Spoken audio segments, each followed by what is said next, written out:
Hi mga kayamyam! Kumusta?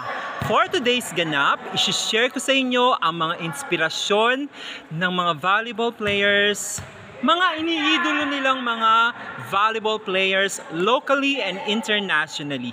Tara, samahan nyo ako at alamin natin kung bakit naging inspirasyon nila ang mga players na to. Tara! Isa sa mga players. Hello sir. Hi po. Meron akong vlog tungkol sa mga volleyball players na idol mo. Sino-sino ang mga idols mo na volleyball players? Siyempre, the Phenom. Phenom. Alyssa Valdez. Sa local. How about sa international, meron ba? Cat Bell. Cat Bell. Bakit mo sila naging idol? Kaya nilang bumuhat ng isang team. Okay. Thank you so much. May vlog po ako, sir. Hello. Anong name mo, sir? Rodney po. Rodney Pardo. Rodney, sino-sino sa mga volleyball players ang idol mo? Sa Japan po, si Eugene Ishida po. Bakit? Malakas po siya umano, tapos yung taas niya tumalon. Sige, thank you so much.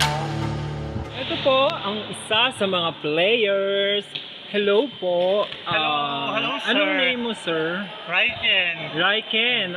May vlog ako. Sino-sino sa mga volleyball players ang idol mo? Actually sa international, sa babae si Paula Igono, ngayon siya yung MVP ng Olympics, tsaka siya rin yung best of niya, no? Kahit ganun, kahit nagkakaroon man ng racism sa kanya, tuloy pa okay pa rin ang kanyang performance. How about sa local? Actually, international, sa lalaki naman si Irvin and Gapet. Kahit gano'n na siya, may edad na siya, pero pinapakita niya pa rin yung pagiging versatility niya sa laro. Thank you, sir. Sa France, tiga France siya. Yes, thank you so much. Sila din ngayon yung defending champion ng Olympics. Yes. Thank you, Okay. Meron akong vlog. Hi, what's up, vlog? Pakihay naman mga kayamyam. Hi, Yam. Thank you. Sino-sino sa mga volleyball players ang idol mo? Of course, the Phenom, Alyssa Valdez. Sa local. OG. How about sa international? International, Ran. Silang dalawa. Yeah. Bakit silang dalawa kaya? Yung passion nila for volleyball. Okay. Thank you so much. So si sir. Hello, sir. Hello. Anong name mo, sir? JM, may vlog ako regarding mga volleyball idols. Sino-sino ang mga idols mo na players locally and internationally? Local si GR Baso from Ateneo. How about sa international? International si Kutika. Anong dahilan bakit mo sila idol? Wala, ang sarap nila panoorin, hindi sila masyadong matangkad pero mataas tumalon, tsaka maganda yung form nila kapag nag-spike. Sila talaga lang yung inspirasyon mo? Hindi, syempre. Hindi ko Kaya kaya sa paglalaro? Oo, sila. Thank you so much. Thank you. No way, wait lang. Meron akong vlog. Sagot ka lang. Hello? Noe ba? Noe. May vlog ako regarding sa mga volleyball idols mo. Sino-sino ang mga volleyball idols mo locally and internationally? International po si Ran Takahashi. Opo. Tapos local, Jose Bañez. Anong dahilan? Bakit? Kasi magaling po sila dumepensa. Okay, thank you so much. Thank you po. Hello, Sir Cesar. Meron akong volleyball vlog. Sino-sino ang mga idols mo na players?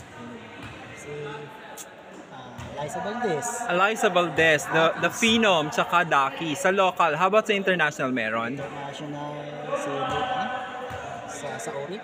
Si Saori. Bakit mo sila naging idols? Japan set. IQ. Gusto mo ng mga fast set kahit na mabagal ka. Thank you Vlog. Mga volleyball idols mo locally, internationally. Name mo muna. Sam. Sino-sino yung mga volleyball idols mo? Local muna. Local, Gia Morado. How about sa international? So, wala akong kailangan sa international. O bakit si Gia? setter kasi siya yung na Okay. idol ko. Siya ang pinakamagaling para sa iyo. Thank you so much! Vlog. Ano po yun? Mga idols mo na volleyball player. Ano, up until now po, Eliza. Local or international? Sa Eliza local Valdez. si Eliza. How about sa international? Ano po? Paula Egon. Bakit sila? Super lakas po and sa leadership ni Eliza Valdez. Kaya, Okay, thank you so much. Thank you po. Sa how about international? Wala. Wala. Bakit mo naging idol si Mika? Kasi magkamukha kami. Thank you so much. Yan na nga ang mga iniidolong mga volleyball players, mga players dito sa Bulacan. Sana magsilbi silang mga inspirasyon sa bawat isa upang lalo tayong maging progresibo sa sport na napili natin. Hanggang dito na lamang mga kayamyam. See you and bye-bye!